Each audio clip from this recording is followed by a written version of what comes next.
em mà thằng thân yêu tàu lúc họ có đã họ nhà ông An yêu tàu pol kia họ còn lại yêu cái lệ là chẳng cả mỏ tra vuốt là yêu bị tăng được gì đó không biết rồi ta phải vuốt còn lại cái vuốt cái là bạc khoa là họ cá thấu là họ bị thấu tụi mình tụi cái yêu tôm và còn nhà yêu tôm mông là chăn chắc như mông tụi bàn mông là và nó là chân có yêu lăng chỉ cần là chưa hết phồn rồi lại nên hiếm bạn thế này là các bạn ấy farm hẹp nung bền nếu mà nung ấy có yêu tàu toa nữa thuế là cũng từng thuế chẳng hẹp nung bền nó có đặng yêu tàu toa nung hả cả mấy chẳng hẹp và to có yêu cái tàu đoàn là có nhà mà tổng có yêu lấy dòng tuổi để dòng tuổi nhà phụ kít nhiều chẳng thâu mơ và là quay vót thì tao nó lại thâu đấy rồi ấy mua nhập snow thế là quay vót nó có việc thâu nó chỉ còn lại từ ra nó lại dòng tuổi mà lại ta nhiều chén nhiều yêu trực tiếp với hàng cô nhiều trực tiếp là màn rí thôi mà ta hỏi đá thôi ta cho mong ý mình mời phiền huyện của ta election này hắn còn lại election tuần này này có nhiều em chơi nhiều rè một tụi họ nhiều rè một tụi tôi đã ai farm một hectare nó không đầy đâu rồi là em chơi người ta một tụi cái là cũng chơi cũng nói im lấy ít farm một đây còn biết ít farm ít một hectare có hectare gì rồi cái chẳng có tập rồi mà tập vượt to là 10 lô không ngừng mình đã có yêu hai chỗ chân có cũng yêu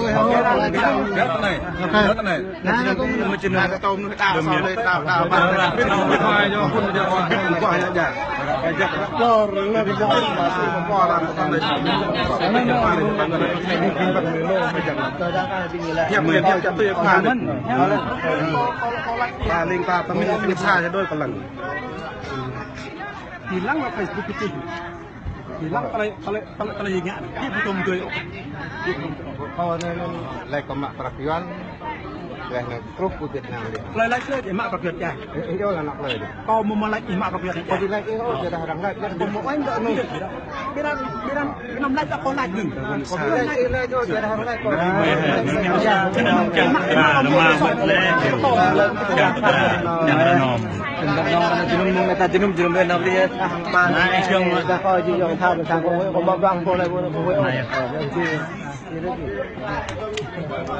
tế về nhân quyền là quyền căn bản tối thượng của mọi người và mọi tôn giáo. Vào lúc 8 giờ sáng ngày 28 tháng 9 năm 2018 đã diễn ra buổi cầu nguyện của Hội đồng các dân tộc và các tôn giáo Việt Nam hải ngoại trước sân Quốc hội thủ đô Hoa Thành Đốn. Lần đầu tiên 43 năm qua, các tôn giáo Việt Nam tại hải ngoại đã chính thức bắt đầu liên kết với nhau để tạo tiếng nói chung, vận động với quốc tế về nhân quyền và tỏ bày những vi phạm trầm trọng của nhà cầm quyền Cộng sản Việt Nam. Mến chào mục sư, tôi là Quang Trung từ đài truyền hình SB10 tại tiểu bang Oregon. Mến bờ mục sư gửi lời chào đến quý khán thính giả đài truyền hình SB10. Dạ, cảm ơn. Hôm nay tôi tên là Vàng Chí Minh, tức là mục sư Vàng Chí Minh. Tôi là từ người Mông từ Việt Nam đến ở Hoa Kỳ. Đây là tôi ở Hoa Kỳ được 10 năm. Lý do vì tôi từ Việt Nam chạy sang Hoa Kỳ là vì đàn áp tôn giáo. Bởi vì là trước đây người Mông thì là theo bàn thờ Tổ tiên. Năm 1989 người Mông nghe qua các đài nguồn sống, cho nên là người Mông thay đổi là theo đạo Tin Lành. Cho nên từ năm 1989 cho đến hiện nay là người Mông theo đạo Tin Lành trong nước rất là đông, trường khoảng là tổng số người Mông ở trong nước là trường khoảng 1 triệu, hơn 1 triệu. Nhưng mà dân số theo đạo Tin Lành là hơn 400.000 người. Thì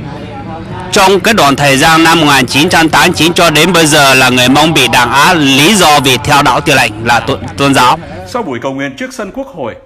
là hội nghị vận động nhân quyền và thúc đẩy tự do tôn giáo cho Việt Nam với sự tham dự của quý dân biểu tại nghị trường Quốc hội Hoa Kỳ đã kéo dài hơn 3 tiếng đồng hồ. Bởi vì tôi thấy ở bên Việt Nam bây giờ mỗi ngày về tự do tôn giáo không có còn nữa mà còn bị vi phạm cách nặng nề. và quyền của con người, human rights, mỗi ngày cộng sản cũng tước đoạt và vi phạm cách nặng nề. Đặc biệt là quyền tư hữu, chúng ta không còn được làm chủ bất cứ một cái miếng đất nào cả, hay làm chủ bất cứ một cái gì trong đời sống của chúng ta, kể cả tự do tôn giáo, kể cả quyền con người, cũng kể cả là để mà tự do phụng thờ. Và với Quốc hội của Hoa Kỳ nên nhìn một cách rộng rãi hơn về những cái vi phạm nhân quyền tự do tôn giáo và tự do tôn giáo ở bên Việt Nam,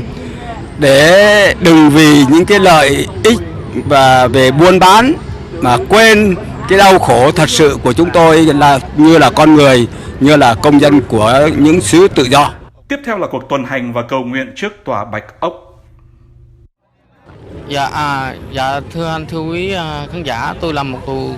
nhân chính trị mới vừa trở lại Mỹ hơn được 1 năm. Trong khi tôi trở về lại Mỹ, tôi cũng trong quá trình đó tôi cũng đấu tranh suốt tới bây giờ. Và 2 tháng vừa rồi được cùng với một số anh em ở miền Nam Cali, cùng với mục sư tổ chức cái buổi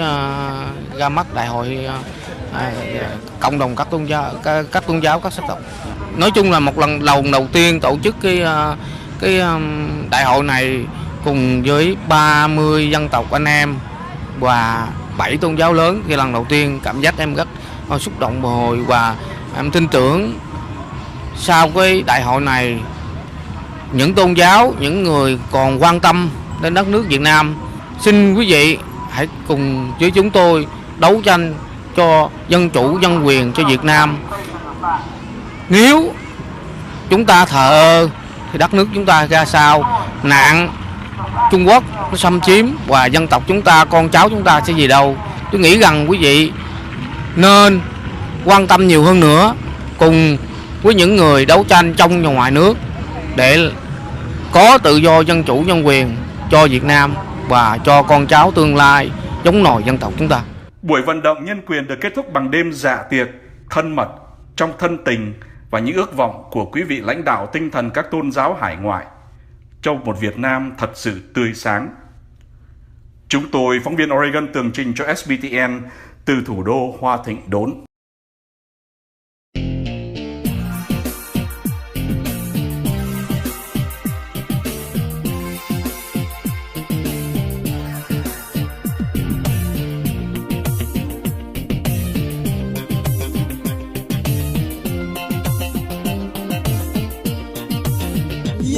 Play khắp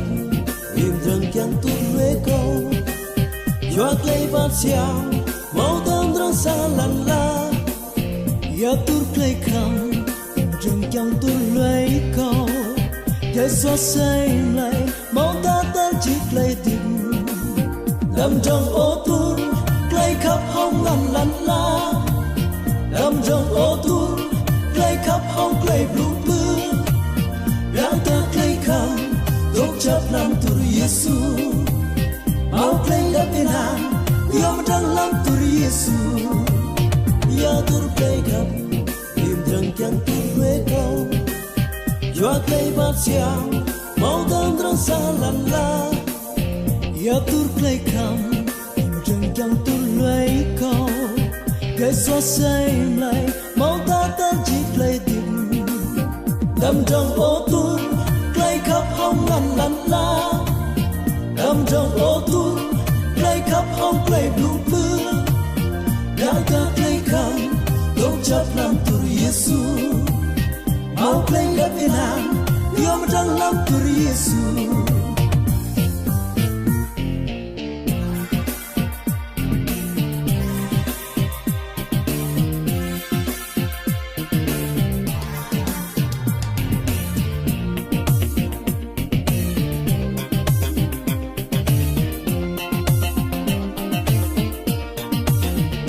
Tụi play khắp im rừng chẳng tụi huế câu Joa play bát xiao mau tâm răng xa lăn la tụi play khắp im rừng chẳng tụi huế câu Cái xóa say lại mau ta tan chiếc play tìm Đâm trong ô tút play khắp hông lăn lăn la Đâm trong ô tút play khắp hông play play blue blue đang ta play kham tung chập làm tur Yesu mau play đẹp bên hàng yêu đang làm tur Yesu ya tur play kham im răng chẳng tur mê câu cho play bát xiang mau tâm răng xa lăn la ya tur play kham răng chẳng tur lấy câu cái xóa say này mau ta tên chỉ play tình đâm trong ô tô play khắp hông ngăn lăn la đâm trong ô tô play khắp hông play blue blue đang ta play khắp tung chập làm tur Yesu mau play khắp bên nào yêu đang làm tur Yesu